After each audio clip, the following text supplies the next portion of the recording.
opinion, it's loud, but it's not the majority, let me tell you. And as long as it keeps on deluding itself that it is the majority, this battle will deepen and deepen and deepen. And it doesn't matter to me. It doesn't matter to me whether I'm in the minority, I'm one, I'm two, I'm marginalized, I'm here, I'm there. I'm on this side, and this is where I want to be. You want to be here, be here. You don't want to be here, don't be here. I'm not a politician, you know. I'm not polling for popularity here. I know which side I'm on. And there I am, whatever we Sangvi or whoever the hell thinks, you know. I have this question for both the speakers. Some of us who are engaged in studies on Indian economic issues, we are convinced that Indian society is a very oppressive society. There is no doubt about it. And the governance issues are contributing to this oppression and inequality on a very large scale. In fact, India is one of the most unequal society today. There is no doubt about it. And the governance issues are also coming to the surface very, very sharply. And therefore, there is no question on our part to support this government. There is no question. We can't be on the part of the government. But I pose this question before you. But to move from that, to say that I support now Maoist is a very sharp jump for me. I say this because, according to me, the Marxist parties in this country have neglected agricultural laborers, unorganized labor, and a massive number. 250 million small farmers and agricultural laborers. There is no support base today. There are about 400 million unorganized labor. There is no support base today. 80% of the total industrial labor today. There is no support base today. There is nothing of that sort. And the kind of subjugation that is taking place. You only see to believe.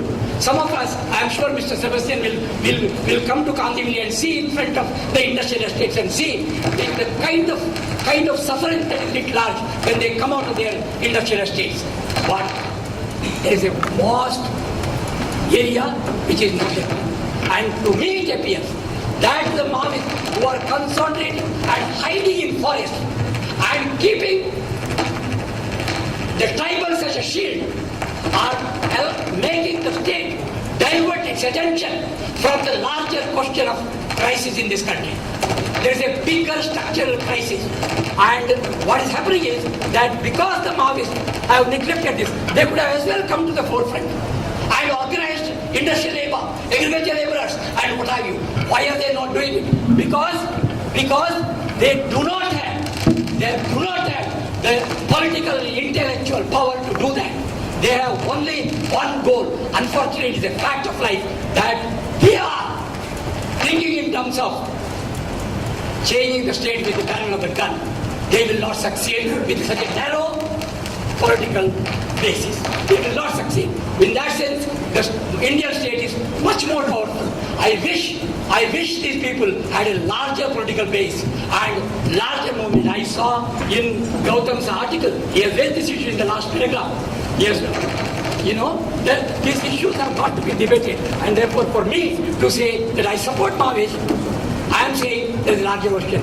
Revolution is necessary in this country, but the world has not given us good examples of revolutions which are successful. Mao promised land for the poor peasants, but then he has introduced communal realization of the land ownership and then destroyed it. Today, he has created one of the most unequal Southeast Asian countries in China. There are problems of that nature which are coming up, and in our case, it is still worse. Therefore, I am asking this question.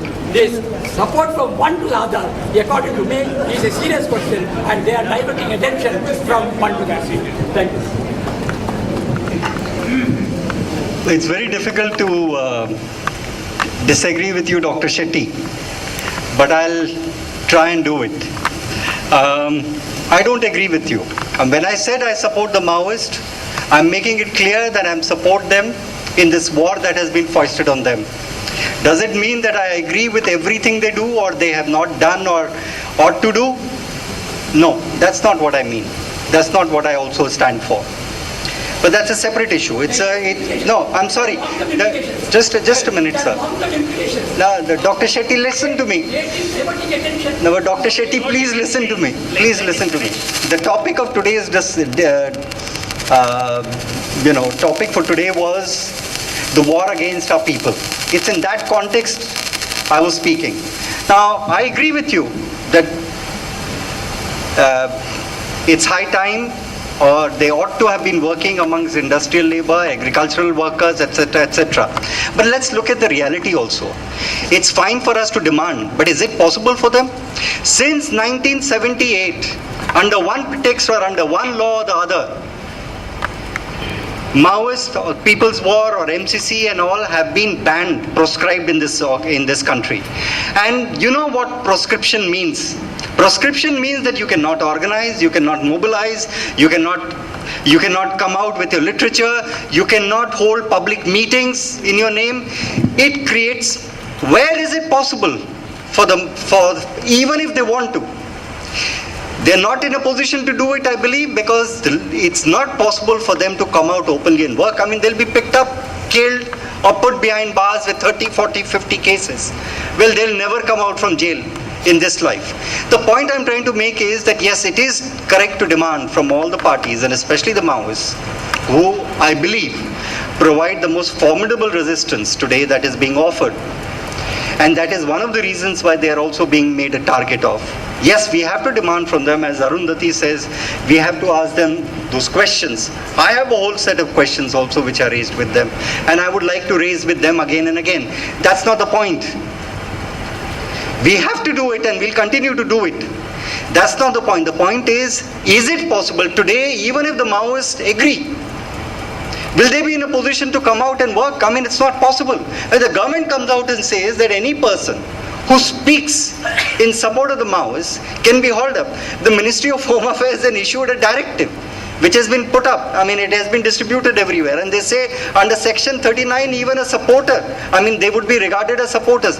How is it possible then for somebody who's an active member to come out and work openly? I can tell you in Delhi, I know many colleagues, many people that I work with who also, in one way or another, are connected with this movement, how difficult it is for them to work and how they get picked up.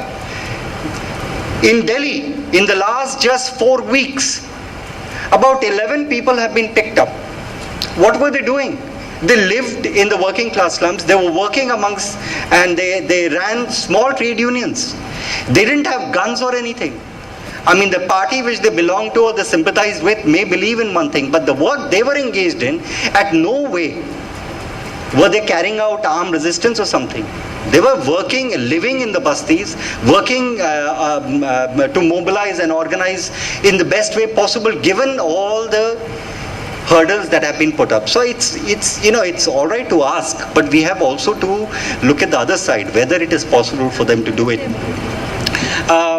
But this does not mean that these questions that you raise should not be raised. Yes, I don't believe, the Maoists themselves are pretty clear that they don't expect, even if they were to continue to grow, that they do not expect to come to seize power for the next 50 years. So it's obviously they are aware of their limitations, but it's in a particular context that today's meeting is taking place, and my support for them is also in that context.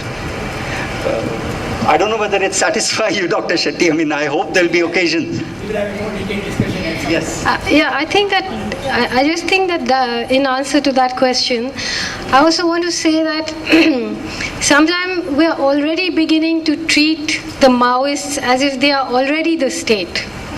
They're suffering from a kind of celebrity status where it's like Medha Patkar has spent her life fighting against the Sardar Sarovar Dam, and aggressively people will ask her, but madam, what have you done about the dams in the northeast? Arey, why don't you do something? Someone else can do something, right? For the workers, for other people. It's not only the Maoist job to look after everything. And I want to just talk about the choice of resistance and a landscape. It's true that because of the sort of annihilation policy of the Indian state towards the Maoists, they have been forced back into the forests. It's a matter of strange coincidence that fortress into which they retreated suddenly turned out to contain cellars